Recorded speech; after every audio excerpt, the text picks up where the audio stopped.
I heard this rumor that a possible solve at quarterback for the Minnesota Vikings is a native of the state, and his name is Trey Lance. Whoa! Trey Lance is a possible solve for the Vikings. Now, the Cowboys picked up, kept him on as the roster long enough for him to get a bonus. So they're paying the money to keep him.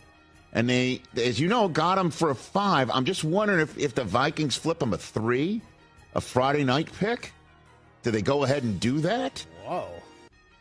That Trey Lance, as we all know, you also have to pick up a 5th-year option.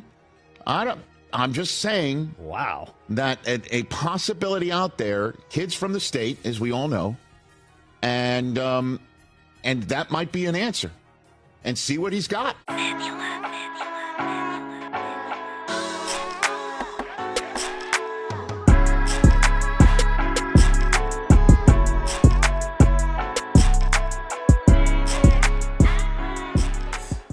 Good people, it's your boy Mr. Rome, Cowboys Fan Talk, right back, like I never left. What's up with y'all, man? How y'all feeling? Hey, look, listen, I've been thinking. I'm pretty sure y'all heard the rumor by now about Trey Lance having interest from the Minnesota Vikings that they would be interested in trading for him for upwards of a 3rd-round pick. Maybe a 3rd and another. And I was thinking, I was like, yeah, we need to go ahead and flip him. Like, my immediate thoughts was, I'll trade him tonight. That's what I tweeted out. Because, listen, as much as Trey Lance can be a good future, I don't know, something for the Cowboys, possibly. Look, our franchise is Dak Prescott. It is what it is. That's our franchise quarterback.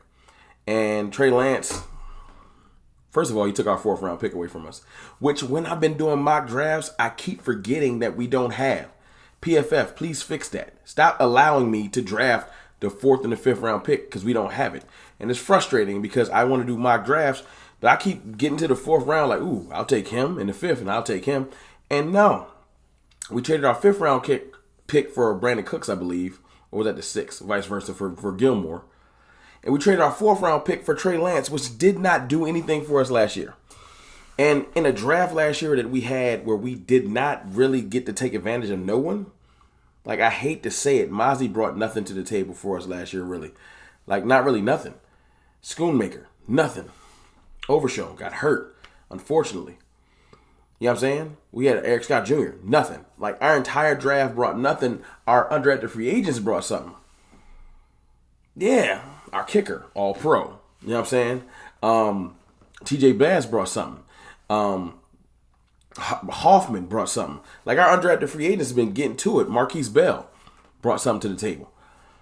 But our draft picks, nothing. And we can't just keep banking and hoping that our undrafted free agents are going to excel further than our draft picks. If you look at our undrafted free agents, you'll feel like we had an amazing draft class last year, but we didn't. So with us not having a good draft class this year and having less draft last year and having less draft picks this year, it makes you really be like, we need as many picks as we can get. Because peep the strategy. Check this out. If we're a draft and develop team, it doesn't really help you when you don't have as many draft picks as everyone else. You would think we'd be finding ways to finagle to get as many draft picks as possible because we're a draft and develop team. But that's not the case. We've traded away picks, which is fine if you're going to be aggressive. Then you have to find other ways to fill out your roster. You can't have it both ways. You can't. We have a lot of free agents leaving. And if we don't have enough draft picks to fill all the holes of people that's going to possibly leave. The Cowboys have to participate in free agency. Now, whether they just go buy the cheapest free agents on the market or not, that's one thing. But we have to participate in free agency. So this whole plan of not extending Dak Prescott and we just going to wait it out. We're not going to have enough money to go get real free agents. We also don't have enough draft picks because we traded away for Trey Lance, who's brought nothing to the table. Nothing to the table so far. If someone wants Trey Lance, you trade him. Go get me my 4th and 5th round pick back. I don't care if it's for a 4th and a 5th. Trade him to Minnesota. I'll wish him luck. Hopefully he does phenomenally. And we can fill our draft out fully because we need the picks. We need all of them. That's why I am team trade back right now. Trade back. If we can't move Trey Lance, trade back. Get a pick back or 2. That's right. Get a pick back or two because it's a gold mine in the second round for what we need. We need interior offensive linemen, receivers. There's plenty of receivers in the second. There's running backs in the second. There's linebackers in the second. The things that are in the second are a gold mine for the Cowboys. Because I'm team bump Tyler out to left tackle. So we're not necessarily looking for a left tackle in my scenario.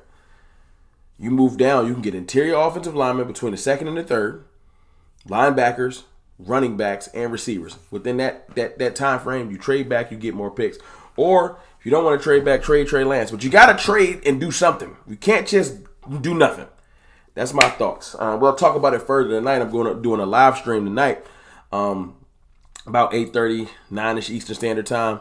And we're going to talk about everything going on with the Cowboys, the state of the Cowboys, the culture, Dak Prescott's contract, possible draft scenarios. We're going to talk about it tonight. Come through and rock with your boy between 8:30 and 9. I also want to touch on this real quick before I go. Micah Parsons in his contract. The Cowboys picked up his fifth-year option under a defensive end. It saves the team $2.7 million. That's nothing but a little bit of a small little nudge to get some extra money because we about to have to start signing people. That 2.7 is 100% a player. It's a player. I don't know who, but it's a player. It's a cheap player. It's Jonathan Hankins. Jonathan Hankins didn't make that much last year. That move is Jonathan Hankins. You want to bring back Jonathan Hankins? That little move brings back Jonathan Hankins. Signed off, checked off. So it's a great move. And if it brings back Jonathan Hankins, that's a great move. You bring him back. He's an asset to this team. I don't know if it's exactly going to be the exact amount, but that's about the money that Hankins is going to demand. You made that one move, you can bring back Hankins. Because you got to start working like that. Every little move helps. We got a roster to fill out at this point, and we got people leaving. From Armstrong to Fowler. We're going to have to go and get somebody. Maybe we can get a Jadeveon Clowney or somebody like that to replace these people that's leaving. But we might not be able to do nothing if we ain't got no money because you don't want to extend Dak Prescott or nobody else like that or CeeDee Lamb. So you don't want to extend nobody, we ain't got no money. They got to make a decision on what they want to do. But, I mean, Micah's getting paid. So this little thing is just a clerical thing. Under a DN, I think that's a nod to that's what he's going to get paid under.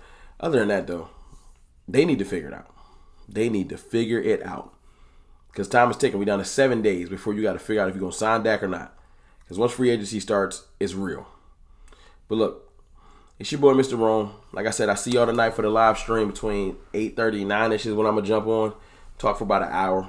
State of the Cowboys. I'll holler.